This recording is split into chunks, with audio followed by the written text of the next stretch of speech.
Bien le bonjour à toutes et à tous, c'est Cryptéo, on se retrouve comme tous les matins, comme tous les jours plutôt, parce que là c'est l'après-midi, pour faire le point sur les news macro, éco, crypto. J'espère que tu vas bien. Merci à toi et à vous en tout cas pour le soutien que vous faites sur la chaîne en ce moment, sur les vidéos, etc. Ça fait super plaisir. Si tu veux continuer à nous soutenir parce que tu aimes bien ce qu'on te propose et que tu as envie de t'éduquer, tu as envie de comprendre comment fonctionne l'écosystème crypto, la finance, etc., le meilleur soutien que tu puisses faire, c'est lâcher un like sous la vidéo. Ça te prend 2 secondes, un commentaire surtout, parce que je sais que tu as plein de questions et vous n'êtes pas encore assez à vous lâcher sur les commentaires pour poser des questions. Lâchez-vous, posez des questions, et puis si vous voulez poser un commentaire simple, vous êtes bien évidemment les bienvenus également. Ensuite, abonnez-vous à cette chaîne si vous avez envie de comprendre un petit peu l'écosystème crypto et si vous avez envie d'apprendre dans le monde dans lequel vous vivez, quel sera le monde du futur, et bienvenue dans le futur à tous ceux qui le font. Let's go les amis. Alors, que se passe-t-il dans l'écosystème crypto en ce moment? Donc vous le voyez, comme d'habitude, on ouvre avec la map crypto, avec la map crypto bubble, pardon. On regarde, on est bien évidemment neutre aujourd'hui, c'est pour ça que je vous ai mis le bleu derrière. Cette fois-ci, je vais essayer de faire ça sur les vidéos entre rouge, bleu, vert, donc les couleurs parlent d'elles-mêmes. On va voir si ça vous plaît, dites-moi en commentaire en tout cas si ça vous plaît. Let's go. Bref, aujourd'hui on va parler de pas mal de choses, parce qu'il se passe quand même beaucoup de choses, j'ai envie de vous dire tous les jours, mais surtout parce que là on a loupé le truc d'hier, donc il y a quand même pas mal de points qu'on devait regarder. Notamment, on va finir avec des grosses news au sujet de Binance, il y a des mauvaises et des bonnes nouvelles, pardon, donc restez bien jusqu'à la fin de la vidéo pour connaître un petit peu tout ce qui se passe là-dessus. On va parler du WorldCoin et on va regarder un petit peu son graphique, parce que il y a pas mal de choses importantes sur le sujet du WorldCoin que tu dois connaître maintenant si jamais tu as envie d'investir dessus. Pas pour t'inciter à le faire ou pour te désinciter à le faire, au contraire pour t'apporter les bonnes informations, que tu comprennes où est-ce que tu mets les pieds si tu rentres. Nous, vous le savez très bien que le but du jeu c'est Blockchain Capital. Si tu veux rentrer dans n'importe quel type d'investissement, on veut que tu le fasses en connaissance de cause. Après, que tu le fasses parce que tu prends des risques, que tu prends pas de risques, tu prends ce que tu veux, tu fais ce que tu veux. Mais on veut que tu le fasses en connaissance de cause, donc on t'apporte les connaissances là-dessus. Bref, avant toute chose, déjà, on va bien évidemment parler ce soir de la décision des taux d'intérêt qui a lieu à 20h avec la conférence de presse à 20h30. Ce sera bien évidemment en direct avec nous, avec Alex. Alors, je sais pas si je pourrais être présent, les amis, je suis pas sûr, donc peut-être dans les commentaires, etc. On verra parce que j'ai des trucs perso. Bref, en tout cas, vous serez tout à l'heure. Très important, c'est annoncé d'avoir une augmentation de 25%, 25 points de base. Bon, c'est annoncé depuis très longtemps, on le sait. On va voir ce qui se passe. C'est ça qui est surtout important, c'est savoir s'ils le font réellement, s'ils décident de ne pas augmenter, de rester à 5,25 ou s'ils décident d'augmenter encore plus ou pas. On va le suivre comme d'habitude et vous savez que c'est toujours un moment où il y a de la volatilité. On verra ce qui se passe. Moi, j'aimerais bien qu'il y ait aussi des volumes et pas uniquement de la volatilité. Bref, en tout cas, ça sera très important à suivre. Et hier, pour la news qu'on a ratée, enfin que je n'ai pas pu vous présenter, bref. C'était la confiance des consommateurs qui finalement a été encore plus haute que prévu. Donc franchement c'est énorme. Ça montre à quel point j'ai l'impression qu'il y a beaucoup de désinformation. Parce que comment tu peux faire confiance avec tout ce bazar macroéconomique qui se passe actuellement. Bref, en tout cas si vous voulez plus d'informations, on a fait un podcast et on vous fait des podcasts sur le projet, sur la chaîne Blockchain Capital. Je vous invite à aller regarder tout ça sur la chaîne YouTube, dans les playlists si ça vous intéresse. Bref. Donc ça c'était pour les informations et vous savez que du coup on a encore d'autres informations demain. C'est une semaine très importante, c'est la semaine FOMC, donc vous savez que c'est le FOMC le mercredi et c'est la CBE, le CB, bref le jeudi, donc pour nous en Europe. Donc on va voir un petit peu la décision que nous on a en Europe, c'est la même chose, augmentation de 25 points de base, à la différence que pour l'instant aux États-Unis ça semble marcher, c'est-à-dire que l'inflation baisse alors que nous l'inflation continue de monter. Donc il y a un vrai problème quelque part et il va falloir trouver une solution, sinon c'est une catastrophe. Bref, donc on va regarder tout ça. Ensuite, si on veut regarder rapidement le Bitcoin, bon, on l'avait déjà dit, on a regardé tout ça lundi, je vous ai expliqué pourquoi ça avait baissé. Si jamais vous avez raté la vidéo, je vous invite à regarder la vidéo sur notre chaîne YouTube qui est sortie lundi soir, très important, c'est une vidéo qui est très longue, je suis désolé, mais en même temps, tout ce qui est dedans est toujours à jour et vous devez regarder ce qui se passe dedans pour être au courant de tout ce qu'on va dire aussi aujourd'hui. Donc allez regarder la vidéo si vous ne l'avez pas déjà fait, likez, commentez, vous connaissez la chanson. Bref, en attendant, depuis, eh ben, on est un petit peu en train de rebondir, je vous l'ai dit, moi j'aimerais vraiment qu'on puisse rebondir sur les 29 522, on l'a pas vraiment fait. On l'a tenté plusieurs fois en remontant. La dernière fois c'était du coup aujourd'hui là, à 5 h du matin. On montait un petit peu. Franchement ça m'aurait vraiment fait plaisir de voir un petit pic juste toucher les 29 520 là. Et après repartir à la baisse. Parce que n'oubliez pas que l'objectif court terme là c'est au moins valider les 28 700. Et potentiellement retourner vers les 27 200 pour fermer le gap qu'on avait sur les news, XRP, etc. Tu connais la chanson, si t'as loupé tout ça, on vous l'a expliqué dans nos matinales news. comme d'habitude sur YouTube. Bref. Donc on commence avec les news les amis, quand même pas mal de choses à voir. On va commencer rapidement avec le WorldCoin parce que tout le monde en parle, c'est vraiment très important. Donc il faut absolument que vous soyez au courant de ce qui se passe chez WorldCoin si vous êtes intéressé par acheter du WLD. Bref, en tout cas si vous voulez, vous avez eu un petit thread, c'est pas un thread parce que déjà c'est plus, il l'a pas mis sur Twitter, il l'a mis sur son propre blog, bref, qui explique un petit peu les dangers qui sont proposés par le projet WorldCoin tout simplement. Il explique déjà, on le sait depuis très longtemps, qu'il est pour et il faut mettre en place des solutions de notre ID, de notre identité. C'est bon, je l'ai fait en anglais parce que je l'ai lu en anglais tout à l'heure. Bref, de notre identité, il faut essayer de trouver des solutions pour la décentraliser, pour arrêter de se souvenir de tous ces mots de passe, etc. Pour justement amener de la sécurité. Et le problème, c'est qu'actuellement, c'est des problèmes qui ont peut-être déjà des problèmes de sécurité. Bref, donc voilà. Ouais Gaëtan, j'ai vu, t'inquiète, je l'ai vu dans mes trucs, mais en plus je devais t'en envoyer un, donc t'inquiète. Bonjour à toi mon petit Gaëtan, j'espère que tu vas bien.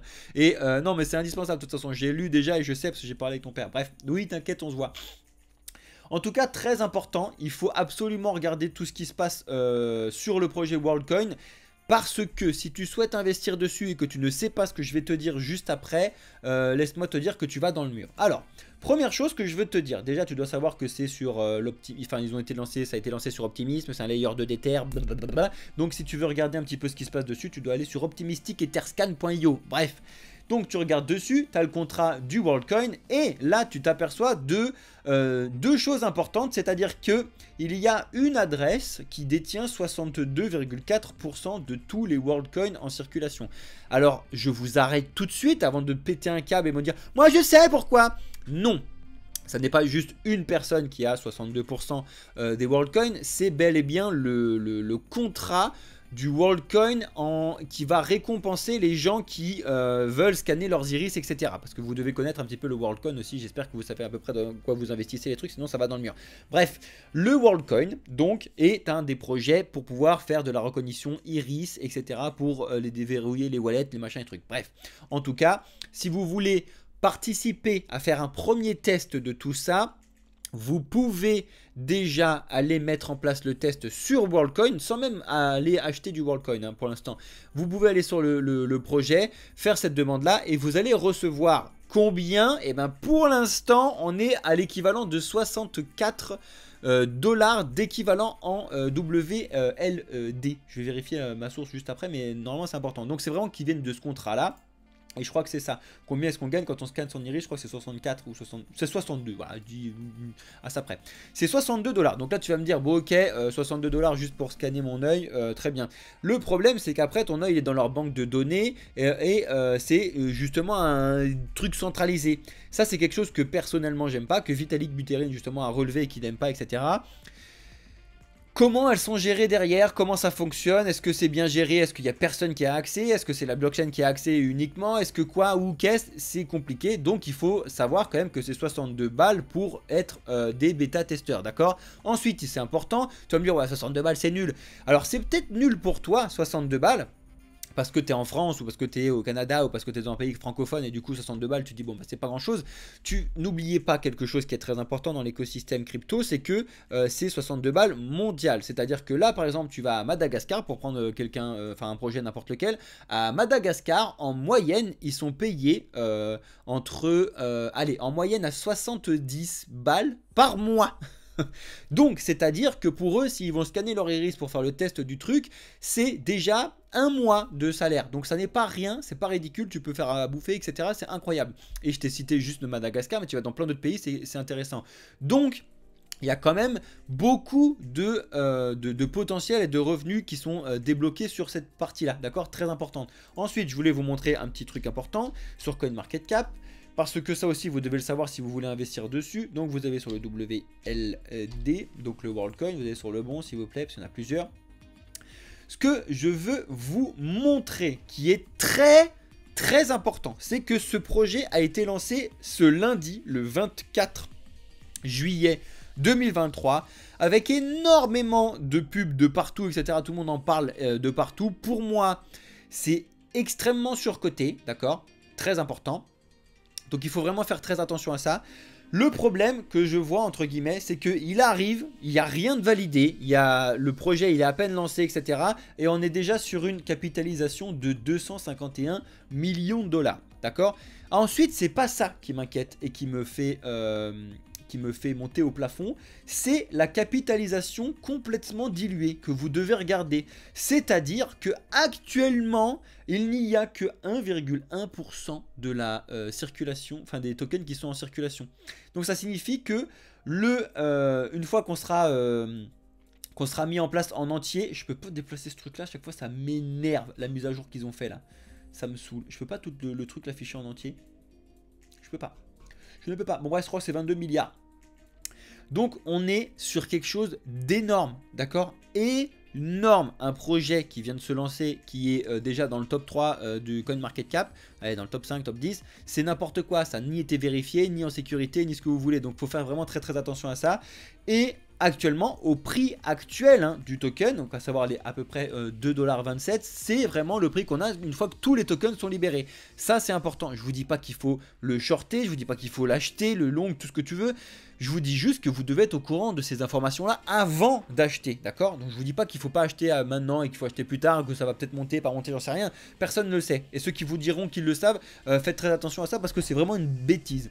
Mais par contre, vous devez le savoir. Très important. Et aussi, c'est le graphique qui est là. C'était la dernière chose que je voulais vous dire. Après, je vous embête plus avec le WorldCoin. Vous devez regarder la répartition et ce qu'on appelle la tokenomique, comment elle est répartie, comment ça fonctionne, comment ça se passe, etc. Le but du jeu, c'est pas encore, mais le but du jeu, c'est que ce soit 75% de la communauté qui est les WorldCoin et que après tu aies la team, les investissements et de la réserve. D'accord? C'est d'ailleurs assez intéressant que la team prenne que 10%, ça fait partie des projets que je trouve intéressants sur cette partie-là. Mais vous devez comprendre comment ça fonctionne. En tout cas, vous devez savoir ces différentes informations si vous voulez investir dessus. J'espère que j'étais à peu près clair sur la partie WorldCoin. C'est très important si vous voulez faire de l'investissement dessus.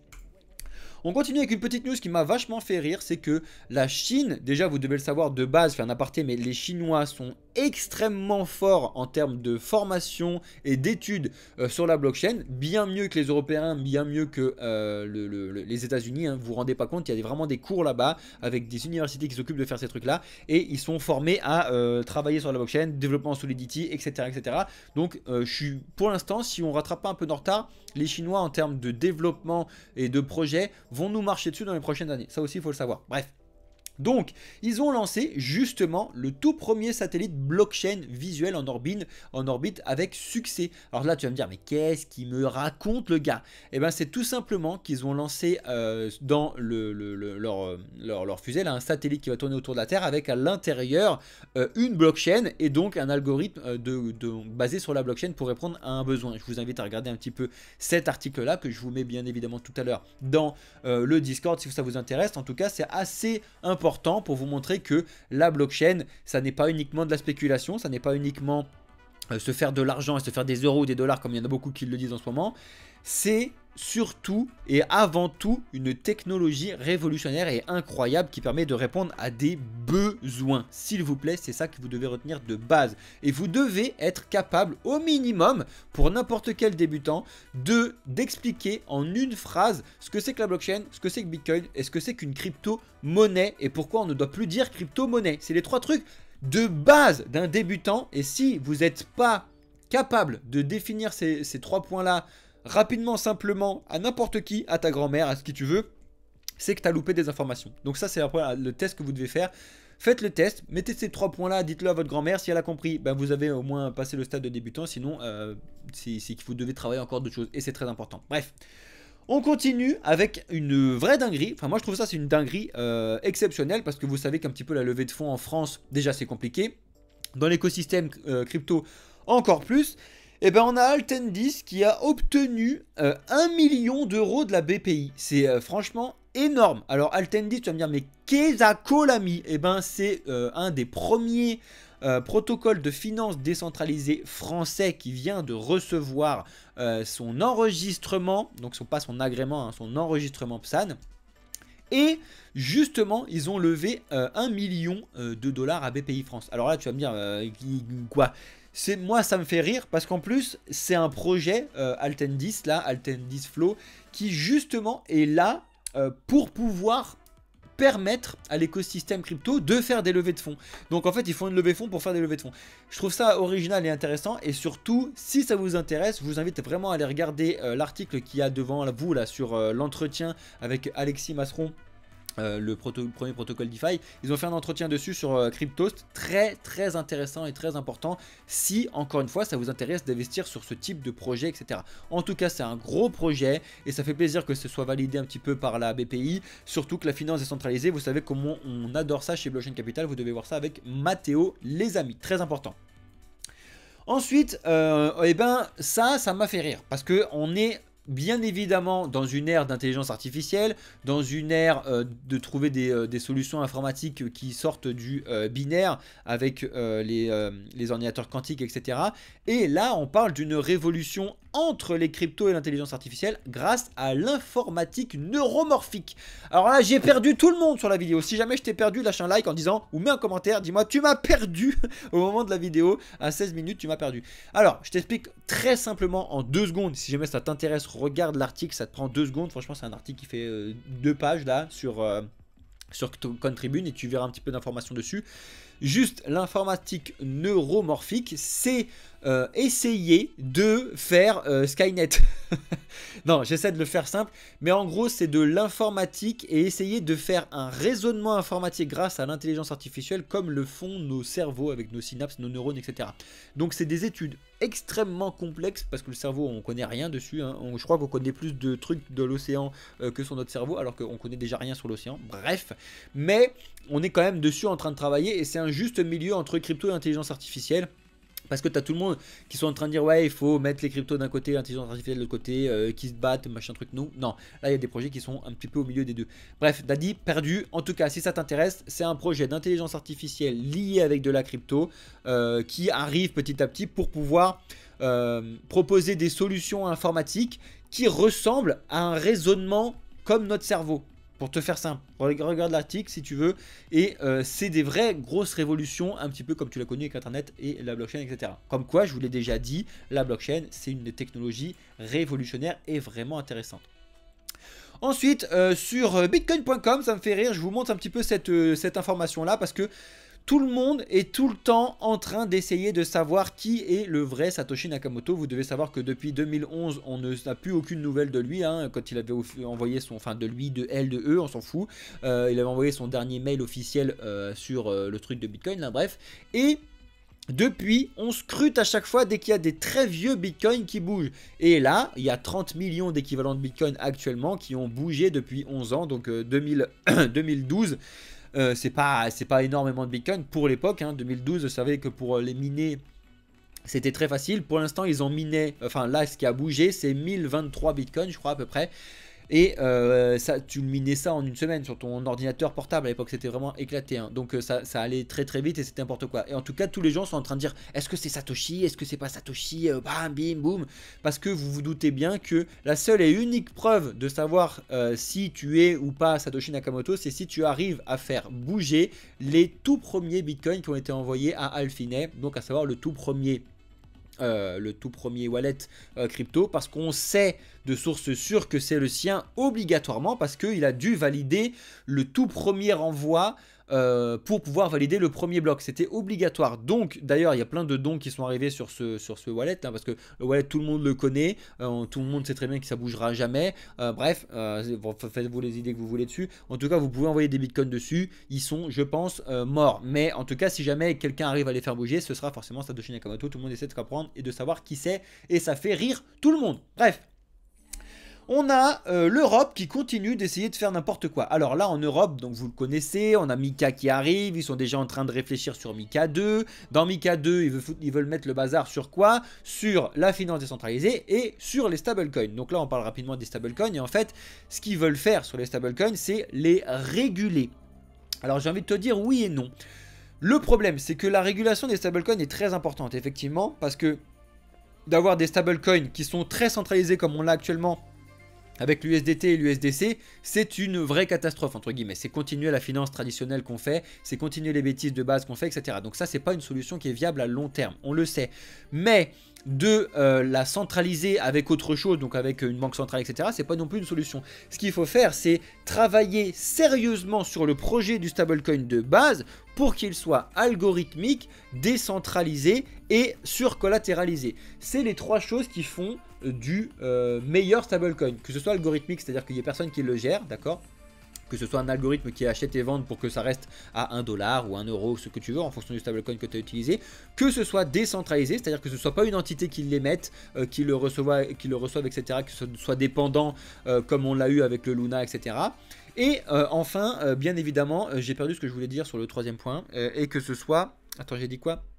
Décentralisé, j'ai dit algorithmique et j'ai dit ah oui et surcollatéralisé, parce que si jamais il y a un problème ou que ce soit, il faut que ce soit surcollatéralisé, c'est-à-dire que ce soit pas du 1 pour 1 mais du 1 pour 2, du 1 pour 3, du 1 pour 4, voire 4 c'est un peu abusé, du 1 pour 1,2 déjà c'est bien, d'avoir un petit peu plus si jamais l'algorithme il a un problème, d'accord? Ça ce serait top. Et actuellement il y a beaucoup de projets qui essayent de faire des trucs comme ça, mais je vous dis bien essayent parce que c'est très compliqué de faire quelque chose qui fonctionne et qui est décentralisé, algorithmique et qui fonctionne tout seul. Vous savez normalement pourquoi. Luna ils se sont plantés dessus, mais parce qu'en fait c'était pas décentralisé, d'accord? Bref. Regardez ça, en tout cas j'espère que l'Europe etc vont essayer de construire des projets, réglementer des projets en ce sens plutôt que d'essayer de faire n'importe quoi. Bref, en attendant on suivra l'affaire et on regarde tout ça de très près. Ensuite, si jamais ça vous intéresse, on a le FMI qui a envoyé ses informations et ses prédictions sur la croissance économique et sur l'inflation. C'est des bilans qu'ils font. Le dernier bilan qu'ils ont fait, c'était au mois d'avril. Et justement, il y a bonne et mauvaise nouvelle. La bonne nouvelle, c'est que apparemment, selon les chiffres du FMI, alors il faut bien prendre des... c'est le Fonds monétaire international, le FMI. Il faut bien évidemment prendre des pincettes de partout, mais en tout cas, selon les résultats des chiffres du FMI, la croissance en Europe serait de 3% en 2023 au lieu de 2,8% comme quoi c'était annoncé en avril. Bonne nouvelle, donc on a une meilleure croissance. Par contre, on a toujours une inflation qui va rester très haute, et ce encore en 2023 et en 2024 avec du 5-6% potentiellement encore en 2024. C'est un réel énorme problème pour l'investissement, vous devez savoir pourquoi maintenant. En tout cas, si jamais vous êtes là à essayer de négocier vos prix pour pouvoir augmenter vos salaires l'année prochaine, vous devez au moins les augmenter de 5-6% parce que c'est l'augmentation de l'inflation. Donc en fait, si vous ne le faites pas, eh bien, votre employeur vous marche dessus. Bref, si ça vous intéresse, je vous mettrai l'article avec les liens et surtout les graphiques, etc. Ça peut être intéressant. Bref, vous connaissez un petit peu mon rapport sur les chiffres. Vous savez que c'est mon métier, je suis analyste financier, mais vous devez aussi savoir que justement, vu que c'est mon métier, vu que je sais de quoi ça parle, je dois vous informer que les chiffres sont contrôlés et justement, c'est la base. D'accord? C'était mon métier, c'était comme ça que ça fonctionne. Bref, si ça vous intéresse, vous avez les informations avec les projections 2023-2024, avec les explications sur l'Europe, etc., sur les pays. Franchement, ça peut être intéressant au moins à regarder rapidement. Tu vas te coucher moins bête ce soir. Bref. Sam Bankman-Fried, je vous l'ai montré déjà lundi parce qu'il avait déjà balancé à la presse des informations sur son ex, qui est l'ancienne PDG de Alameda Research. Bref. Et du coup, eh ben, c'est très simple. La justice américaine, elle lui a dit, bon maintenant, toi, vu que tu es en train d'être en gros procès qui n'est pas ridicule, tu te tais maintenant. C'est exactement ce qu'ils lui ont dit. En gros, il lui a dit, bon là, t'arrêtes de parler aux médias, t'arrêtes de faire tous ces trucs, tu te tais, t'es pas en procès, ton procès va arriver, il n'est pas encore en train de faire des choses, donc tu arrêtes d'essayer d'avoir l'avis des gens, etc. Tu te tais. C'est un truc de ouf. C'est pour vous montrer à quel point la justice... comment elle a été construite, elle est loin, très loin d'être décentralisée. Je vous dis pas qu'il faut le protéger ce mec là, etc. Je vous ai juste déjà dit moi 20 000 fois qu'à mon avis il aura rien, parce qu'en fait tout ce qu'il a fait c'était de la finance centralisée de base. Bref, ce qu'il a fait, c'est ce que tous les banquiers américains font tous les jours, sauf que lui il l'a fait en crypto. Et en crypto, les gens ils aiment pas ça. Mais ce qu'il a fait, tout le monde le fait. Ta banque, n'importe qui. Donc soyez un petit peu conscient de tous ces trucs là, c'est très important. Bref. Ça c'est un jeu, je voulais vous en parler, je pense que sur la chaîne de Monsieur Rabbit vous en parlerez un petit peu plus, mais je voulais vous en parler parce que vous savez que j'aime bien, je suis aussi un peu un gamer dans l'âme, etc. Il y a des projets comme ça de temps en temps que je veux vous parler, que je trouve assez intéressant. Alors c'est pas pour aller les acheter, jouer, faites ce que vous voulez, je m'en fous, je sais pas si vous l'avez vu, mais c'est un juste milieu entre le Web 2 et le Web 3, avec l'utilisation de tokens, NFT, crypto, etc. Franchement allez regarder rapidement au moins ce que c'est, ça vaut le coup d'œil de regarder au moins cet article là que je vous montre, ce qui propose. Les graphismes, le jeu, d'où ça vient, qui l'a produit, etc. Ça vaut au moins le tout de respiquer 2 secondes. Respire dans 2 secondes, t'inquiète, respirer plus tard, Deadpool. Pas le temps de respirer, pas le temps de respirer. De toute façon, je dors pas la nuit en ce moment, donc il n'y a pas le temps de respirer. Bref, en tout cas, regardez ça, c'est vraiment assez, c'est assez significatif de ce qui se passe actuellement. Vous devez regarder parce qu'il y a quand même pas mal de choses qui se passent dans l'écosystème NFT, dans l'écosystème Web3. On en a déjà parlé, on vous a fait des podcasts dessus avec Monsieur Rabbit. Franchement, vous invite à aller regarder, c'est très important. Bref, vous devez savoir que c'est l'avenir, normalement, des jeux vidéo. D'accord? C'est normal. Il faut arrêter d'essayer de se mettre des bâtons, enfin des œillères là devant les yeux, etc. Parce que c'est comme ça que ça va fonctionner. Donc maintenant, si vous voulez regarder, être en avance, ben let's go. Aïe, je sais qu'il y en a qui n'aiment pas que je dise let's go. Ça, c'est énorme. On en a déjà parlé du projet Arkham. Vous savez que c'est sorti, que c'était sorti sur Binance Lab, blablabla, que tout le monde est en grosse contradiction sur le sujet, etc. Bref, Arkham, c'est un projet, on vous l'a déjà dit. L'idée du projet d'Arkham qui est très controversée, c'est justement de pouvoir faire une marketplace d'informations sur la blockchain. Je m'explique. Et justement, je m'explique avec cet exemple-là, qui est très important. Mais en gros, on a un premier secret de Terra Luna qui a été dévoilé grâce à Arkham Intelligence, et c'est son premier bounty. Alors, qu'est-ce qui se passe? Qu'est-ce que tu peux faire avec Arkham? Franchement, ça peut être intéressant si jamais tu as envie d'être investigateur, et que tu as envie d'être enquêteur. N'importe qui peut le faire. Par contre, ça demande du travail et ça demande des connaissances. Donc, il faut le faire si jamais ça vous intéresse. Mais bref, c'est 2 gars sur Twitter qui sont allés scruter la blockchain. Donc, ils sont allés sur du scan partout, hein, Etherscan, blockchain, enfin bref, sur tous les scans partout. Et avec les connaissances qu'on a de ce qui s'est passé sur le Luna, donc des wallets officiels de Do Kwon, etc. Le but du jeu, c'est d'aller regarder un petit peu où sont partis l'argent pendant le Luna, etc. Qu'est-ce qu'ils ont retrouvé? Et bien en fait, ils ont retrouvé et ils ont validé, ils ont travaillé sur le sujet pour montrer et prouver qu'ils avaient récupéré un petit trésor de guerre, entre guillemets, de Do Kwon, pour la modique somme de 160 millions de dollars. Qu'il aurait bien aimé garder caché en tout cas. Ils ont révélé ça en expliquant que c'était forcément à lui. D'accord? Et pour ça, ils ont empoché la modique somme de 5000 balles pour faire ça. Alors, je sais pas combien de temps ça leur a pris, hein, des mois, des jours, machin truc et tout. À mon avis, ça leur a pas pris beaucoup de temps parce que Arkham s'est sorti la semaine dernière. Bref. Donc, vous voyez maintenant pourquoi c'est très controversé. Parce que ça peut être vraiment très intéressant de faire un système de bounty, comme il y a aux États-Unis. Hein. Tu sais que chasseur de primes chasseur de tête, pardon, tu as ça, n'importe qui peut le faire. Tant que tu vas ramener ça aux autorités, ça peut le faire. Dans ce sens-là, ça peut être intéressant. C'est-à-dire que si ça fonctionnait vraiment dans ce sens-là, c'est-à-dire que tu aurais Arkham qui mettrait des bounties, voilà, on veut avoir des informations sur Do Kwon, on veut avoir des informations sur SBF, etc. Et tu cherches, tu trouves, tu es payé, ce serait pas mal. Le problème, c'est que c'est pas ça. Le problème, c'est que tu peux vendre des informations sur ton voisin, sur machin ou sur truc, etc. si tu trouves les informations. Ça, c'est moins drôle. Bon, tu ne seras pas payé 5000 balles pour donner ton voisin, tu seras payé même pas 50 centimes, même pas, je crois que tu seras payé rien du tout parce que tout le monde s'en fout de ton voisin. Bref, tout ça pour vous dire que il y a du bien et du vraiment moins bien sur le projet d'Arkham. Donc il faut aussi regarder ce qui se passe. Encore une fois, ça fait partie des gros projets là, Arkham avec le ARKM et le WorldCoin qui sont des gros projets là de 2023 que tout le monde parle, d'accord? Donc vous devez au moins les surveiller même si vous n'avez pas investi dessus ou quoi ou qu'est-ce, parce que c'est des gros projets qui ont fait beaucoup de bruit justement parce qu'ils sont très controversés. Donc franchement, c'est très important. Ça y est, on arrive à la fin de la vidéo. Ce qui t'intéresse, on arrive sur les news au sujet de Binance. Alors, sur Binance, on a la SEC qui accuse encore une fois. Alors là, vous allez me dire, mais c'est bon, ils en sont à combien d'accusations là? Binance, c'est terminé. Non, c'est pas encore terminé. Et tu vas voir que non.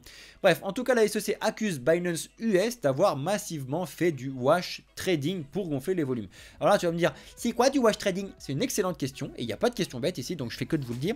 Le wash trading, c'est en gros quand tu vas faire un listing d'un token qui vient d'arriver, etc. Tu vas utiliser tes propres comptes pour faire du volume dessus, pour montrer et faire croire qu'il y a beaucoup de gens qui vont trader ce truc-là. Et du coup, en fait, ça fait remonter le token dans les listes de volume et du coup les gens s'y intéressent parce qu'ils disent oh il y a du volume là-dessus, c'est génial, et du coup les gens ils s'intéressent et puis une fois que les gens, la machine est lancée, les gens s'intéressent, il y a du volume et ça fonctionne très bien. C'est interdit depuis la mise en place de la SEC depuis un siècle je crois, depuis qu'ils ont mis justement la loi éclatée là, de truc des XRP sur les securities, donc c'était en 1919, je sais pas quoi là, 18 quelque chose, bref j'en sais rien, je sais plus la date exacte. En tout cas ils sont accusés de faire ça. Alors vous, vous doutez bien que c'est bien évidemment CZ etc dit non pas du tout. Et ensuite ce qu'il faut aussi pas oublier, c'est que c'est Binance US qui a attaqué, c'est pas nous. Nous on n'est pas sur Binance US. Vous devez savoir qu'il y avait vraiment deux trucs complètement différents, parce que les États-Unis, les Américains ne pouvaient pas du tout faire la même chose que ce que nous on pouvait faire sur Binance. Bref, donc ça c'est encore une mauvaise nouvelle et encore un coup dur pour Binance, j'ai l'impression, mais bon. Par contre, l'excellente bonne nouvelle pour Binance World, Binance que tout le monde utilise, c'est que ça arrive au Japon. Alors justement, Alex vous l'a déjà dit dans les news, pour ceux qui sont déjà sur Discord, vous l'avez forcément vu, j'espère que vous l'avez vu, allez regarder un petit peu dans la partie actualité, mais c'est expliqué par le premier ministre japonais, qui sont très intéressés par le Web 3, et en partie, au plus de ça, il y a Binance qui avait racheté, je ne me souviens plus du nom de la société qu'ils avaient racheté japonaise, la fin de l'exchange japonais, et du coup Binance arrive ou réarrive du coup au Japon, c'est officiel, et c'est pour le 1er août 2023, donc ça c'est une vraie bonne grosse nouvelle pour tous ceux qui disent ouais Binance c'est mort. Non, oui certes ils sont délistés, interdits sur certains pays, mais ils arrivent dans d'autres, et pas n'importe lesquels. Le Japon c'est quand même pas n'importe quoi, c'est énorme, d'accord? Donc oui, il y a toujours Binance, il y aura toujours du volume et ça va rapporter beaucoup de gens et de trading sur Binance, d'accord? Et on finit avec cette dernière mauvaise nouvelle, avec le petit frère de la SEC, la CFTC, donc c'est la, je sais plus quoi, commission du trading là. Eux ils sont vraiment axés sur le trading, d'accord? Alors que la SEC c'est un petit peu au-dessus, c'est sur toute la partie sécurité, etc. Bref, en tout cas, vous devez savoir que la CFTC avait attaqué Binance, je ne sais plus quand, j'ai plus la date, normalement elle est dans les news que je vous avais donné, et Binance va rejeter cette action en justice en disant vous faites n'importe quoi, et ils vont faire ça, enfin ce rejet est censé être annoncé pour demain, le 27 juillet 2023. Voilà, donc ça c'est des choses qui sont importantes, et comme ça je vous l'avais dit, Binance est loin d'être mort, d'accord? Binance est toujours présent, il y a toujours pas mal de choses qui sont faites, qui sont développées, qui sont proposées, parce que Binance c'est devenu énorme. En fait c'est pas juste un petit truc qui est dans un pays, qui est centralisé à un truc. Il y a eu Binance US, il y a eu Binance Europe, il y a eu Binance Monde, il y a Binance... Bref, c'est un bordel, mais aussi c'est parce que c'est entre guillemets grâce au fait que ce soit un bordel qu'il soit encore là. Si ça avait été un tout petit truc, ou même comme FTX qui était très gros mais très que à un endroit, bref, c'est devenu une catastrophe. En tout cas, ça l'est toujours. Binance sont toujours sur le marché, ça fonctionne très bien. En attendant, je fais que de vous répéter, si vous avez des fonds sur le long terme, ne les mettez pas ni sur Binance, ni sur aucun exchange centralisé. Merci.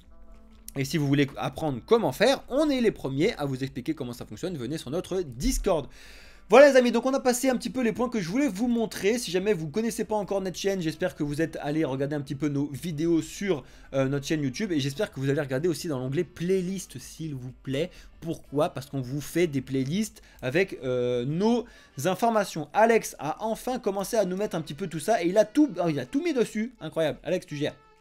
Débrief hebdo qui nous fait toutes les semaines, c'est matinal trading, mes matinales news, les matinales de Mathéo sur la DeFi, l'éducation DeFi, l'éducation crypto, nos partenaires et les podcasts. Franchement, c'est vraiment très bien foutu. Comme ça, si jamais vous êtes intéressé, admettons, vous êtes intéressé que par de la DeFi, vous pouvez la regarder que de la DeFi sur notre chaîne. Pareil pour le trading, pareil pour les news, pareil pour de l'éducation, pareil pour les partenaires, etc. Franchement, utilisez la partie playlist. Je ne sais pas comment vous utilisez YouTube, mais il faut vraiment le faire, d'accord? Très important. Merci à tous ceux qui ont regardé la vidéo. Je vais rester un petit peu avec ceux qui sont sur Twitch et sur TikTok. Merci à ceux qui ont regardé la vidéo YouTube. J'espère que vous avez bien évidemment lâché votre like, un commentaire et que vous êtes abonné si vous êtes des nouveaux. Ciao, c'était Cryptéo pour le projet Blockchain Capital. Ciao les amis.